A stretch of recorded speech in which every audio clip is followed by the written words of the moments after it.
my husband, my little girl. He's got the whole house ready. I didn't kill a doll. That's not gonna happen.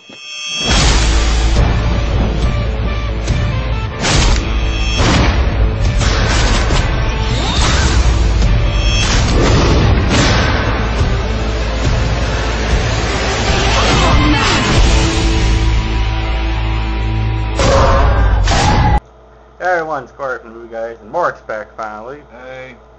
He's back from boot camp. I don't know where he was. He could have been in China for all I care for. Well, I'm kidding. He was just... Yeah, I disappeared off the radar for a while, but I've been busy as shit, like Corey, and that's why he can't do a lot of reviews, and we don't get together as much anymore, so it's a lot harder for us to do reviews. But we actually got a chance to hang out, finally, after months, and we're going to do a review. Yeah, and it's a fairly old movie. I already talked about it in my DVD update. Got the collector right here. I actually went to Movie Stop with him, and he just like picks that up, and I was like, "Oh, dude, that's a sweet ass movie." He's like, "Really? Okay." He just grabs it. I was like, "Alright, whatever." And he watched it. I liked it a lot. Okay, give me low down on the collector. It was intended to be a Saw prequel because it was written by the guys who did Saw 4, 5, and 6. Yeah, 4, 5, and 6. And it was basically going to be a Saw prequel, and it's going to have the traps and Jigsaw at the beginning, but they're like, hold on, we already talked about Jigsaw at the beginning in 3, 4, 5.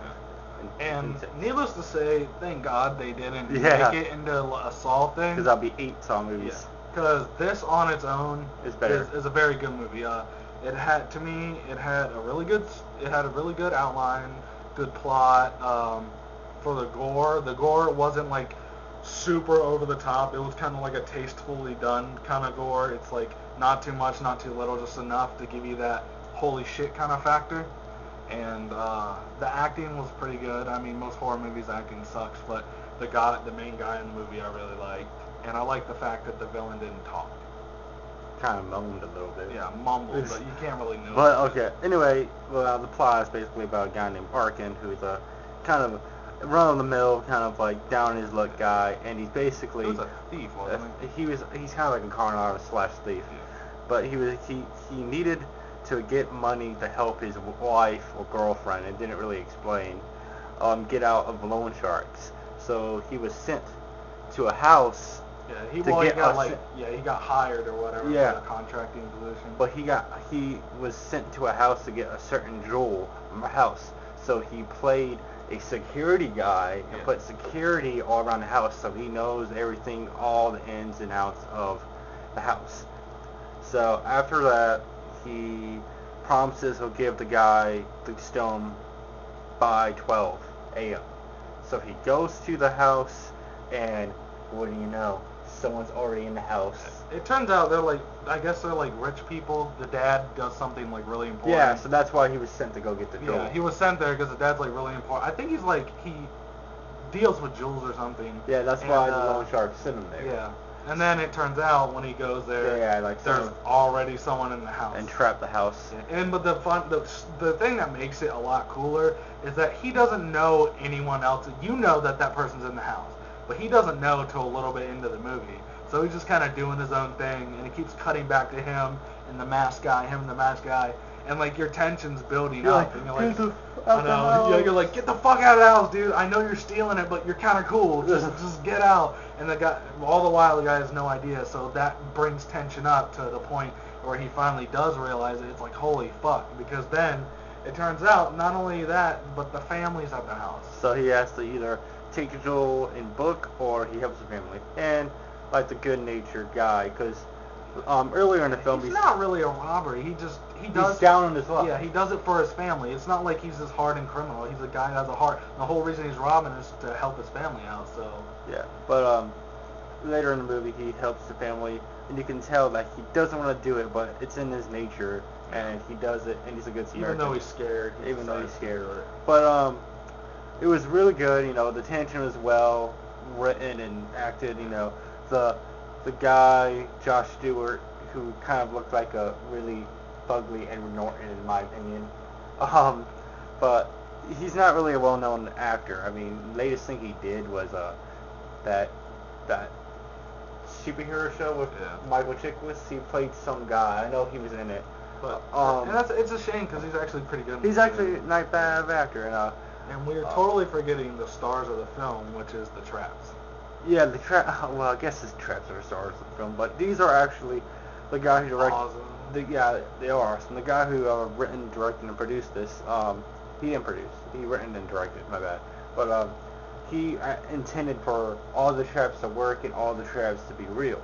They weren't like insane, like Yeah. acid. They actually tested the traps, Let's like see in if it real works. life, to see if like it could be a plausible type thing. But they were actually like real. I mean, like one whole room was just Nothing but bear traps. traps, Yeah. and one was just like a chandelier with knives on it. Yeah. But one of them was even like Vietnam status, like a buoy thing that flew open if Yeah. you picked up something wrong. But the traps were awesome. The plot was good. It was Yeah, good. and that's surprising to have a good plot with a film like this. Because there's only one Saw film that has a good plot. The rest are just silly fun. Well, the first three I enjoy a lot, but But then it's just mainly about Mediocre. goofy, violent stuff. But this actually goes back to kind of a rooted, like actual, like cool story behind it. And the ending of this movie is fucking sick. I loved it. The ending was awesome. Yeah. Because usually, we're not spoiling anything, but usually they'll end movies like this, especially horror movies. Sometimes they have a one last little nudge, but this was more like a punch. Yeah. Maybe even a stab. But by the way, there is a sequel coming out called The Collection. So it's supposed to come out sometime this year, or it's filming sometime now in 2011. But there is a sequel coming out, so if y'all check this out and like it, there is a sequel coming out. Yeah. Josh Stewart's coming back, and the same guy who directed it, I believe, is coming back. And which is good because I haven't really seen that many. I mean, there's a lot of horror movies I've liked lately, but there's not one that I've actually said is a good movie. Like until I saw this. I mean, I saw this a while back, so I Yeah. don't count Insidious or those movies. But like around this movie came out, there was nothing really good like it at the time, Yeah. and I enjoyed it a whole lot. When I believe this was around the same time when Trick or Treat was announced. Yeah. So I was pumped about that one, but that didn't come out till 10. So, but it's a really great movie. It surprised the hell out of me. Had lots of twists and turns. On the DVD, if you actually look at the alternate ending, it's hilarious. I don't want to give it away, but it's like it's funny. Like, why would they even add it? It's the dumbest alternate ending I've ever saw in my life. I'm really dumb. I'm probably, but Overall, the movie is awesome. I'd give it a 4.5. 4.5 out of 5. It's one of on those the horror verge, movies I went in not expecting Yeah. much, and then it was like, kind of like Pandorum, but like Pandora. but I liked it a lot. Enjoyable. It's not gonna. A lot of people aren't gonna like it because like this is torture porn, but it's not really torture. People. It's tasteful torture. Yeah, it's tasteful. You get little snippets of it. You get an appetizer of torture. But 4.5 out of 5. All right, yo. Glad to be back. I'm gonna try to be in more reviews. It all depends. It's all thrown up in the air because we're always got shit going on. So stay tuned for more.